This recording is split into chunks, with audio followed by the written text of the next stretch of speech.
പിടിച്ച മഴയാ, ഇതുമായിട്ട് തീർന്നിട്ടില്ല. പുറത്താണെങ്കിൽ മഴ, അകത്താണെങ്കിൽ കറണ്ടും പോയിക്കണു. KSEB വിളിച്ചിട്ട് കിട്ടണില്ല. എന്തായാലും ഇനി വേറെ വഴിയില്ല, ഫോൺ നോക്കാം, വേറെ മഴയുടെ അപ്ഡേറ്റ്സ് നോക്കാം. ദുരിതാശ്വാസ ക്യാമ്പ് തുറന്നിട്ടുണ്ട്, അതായത് നോക്കണം വരും.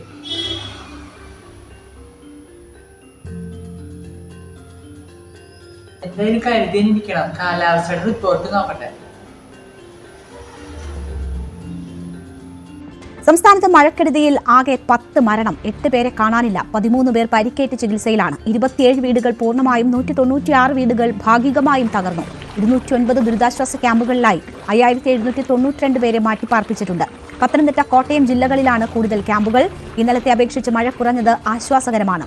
വെള്ളം കയറിയ സ്ഥലങ്ങളിലെ ശുചീകരണ പ്രവർത്തനങ്ങളിൽ പലയിടത്തും പരാതിയുണ്ട്.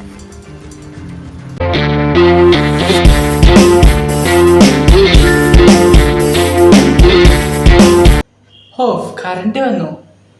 ചിലപ്പോ KSEB വന്നിട്ടുണ്ടാവും, ശരിയാക്കി പോയിട്ടാവും, അതാണ് ഞാൻ വിളിക്കാത്തത്. എന്തായാലും കറണ്ട് വന്നല്ലോ, സമാധാനം. മഴയത്ത് ബിസ്ക്കറ്റാണ് ട്രെൻഡ്. എന്തായാലും കഞ്ചി ബിസ്ക്കറ്റ് പോയി വാങ്ങിക്കാം.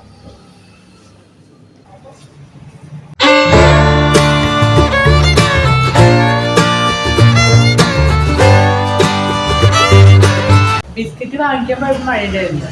ബിസ്ക്കറ്റ് വാങ്ങിച്ചു വരുമ്പോഴോ വീണ്ടും വെയിൽ ഉദിച്ചു. എന്തായാലും ബിസ്ക്കറ്റ് കഴിക്കാം.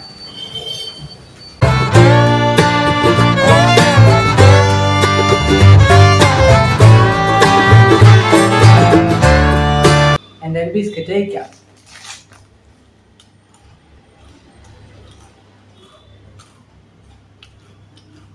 ഇനി എപ്പോഴോ അടുത്ത മഴ പെയ്യുന്നത്. എന്തായാലും കറണ്ട് വന്നു, ഇനി എന്തെങ്കിലും കഴിക്കണം, നല്ല വിശപ്പുണ്ട്. എന്തായാലും എത്ര മണി നോക്കട്ടെ. 1:15. കറണ്ട് പോയ കാര്യമൊന്നുണ്ട്, സമയമൊന്നും പോയത് അറിഞ്ഞില്ല. എന്തായാലും ഇനി വെയിറ്റ് ചെയ്യണ്ട, നല്ല വിശപ്പുണ്ട്, എന്തിനും പോയി കഴിക്കാം. ഇവിടെ ഇപ്പൊ ഫ്രിഡ്ജിൽ ആകൂടിയുള്ളത് ചിക്കൻ കറിയും മുട്ടയുള്ളത്. ഒരു കാര്യം ചെയ്യാം, മുട്ടച്ചോറ് ഉണ്ടാക്കാം, പിന്നെ കുറച്ച് ചിക്കൻ കറി എടുക്കാം, കഴിക്കാം. കുറച്ച് ചിക്കൻ കറി എടുക്കാം, മുട്ടച്ചോറും ചിക്കൻ കറിയും കൂട്ടിയിട്ട് ഒരു കഴിക്കാം. ആലോചിക്കുമ്പോ വായിന്ന് വെള്ളം വരുന്നു.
വെയിലൊക്കെ വന്നല്ലേ, ഇനി കുറച്ച് വാതിലൊക്കെ അടച്ചുള്ളിലിരിക്കാം.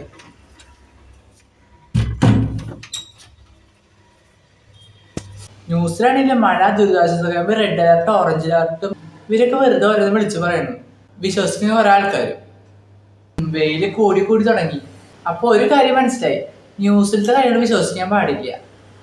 മഴ വന്ന അടിയന്തര സാഹചര്യങ്ങളിൽ വന്നാൽ 2 നമ്പറിൽ വിളിക്കാൻ. ഇനിയിപ്പോ ഈ നമ്പറിൽ വിളിക്കേണ്ടത് മഴ കൂടിയിട്ടാവില്ല, വെയിൽ കൂടിയിട്ടാവും. 2 hours later. ഇതാരേ കിടന്ന് വിളിക്കേണ്ടത്? സൈലന്റ് ആയാണ് കിട്ടേണ്ടത്. എന്തായാലും എടുത്തു നോക്കാം. ഹലോ, പഞ്ചായത്തിൽ നിന്ന് മെസ്സേജ് വന്നു, ഞാൻ ശ്രദ്ധിച്ചില്ല. വെയിലായി എന്നുള്ള മെസ്സേജ് ആവും വീണ്ടും. ഇത്ര നേരം മഴയായിരുന്നില്ല, ഇപ്പോഴല്ല വെയിൽ ഉദിച്ചത്. ഒന്ന് പോയ അവിടുന്ന്. നിങ്ങൾ അന്റാർട്ടിക്കയിലാണോ ജീവിക്കുന്നത്? നിങ്ങളിവിടെ മഴയാവും, എന്തായാലും ഇവിടെ നല്ല വെയില.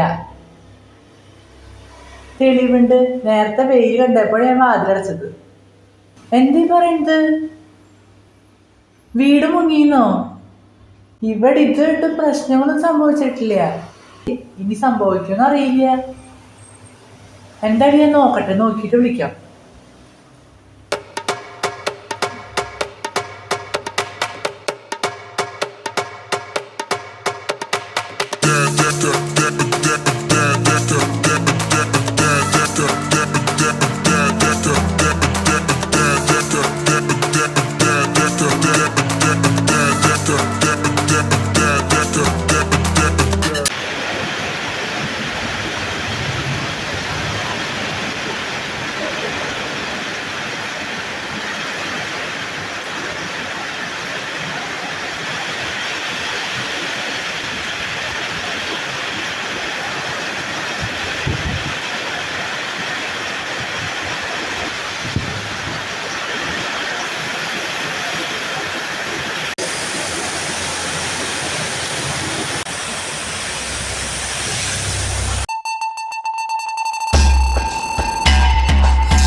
ഇനി ഒരു നിമിഷം പോലെ കാത്തിരിക്കണ്ട, വേഗം നമ്പറിൽ വിളിക്കാം. നമ്പർ വേഗം നോട്ട് ചെയ്യട്ടെ. 1070 അല്ലെങ്കിൽ 1077. ഇതിലേതെങ്കിലും വിളിക്കാം.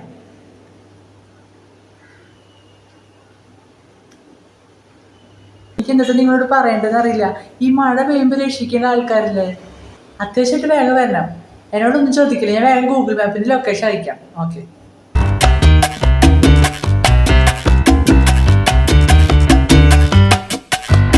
ഓ, ലൊക്കേഷൻ അയച്ചു. ഇനി ഇവിടെ എന്തായാലും നിൽക്കണ്ട, പുറത്തിറങ്ങിയേക്കാം. ഒരു 5 മിനിറ്റിലൊക്കെ വരും തോന്നുന്നുണ്ട്.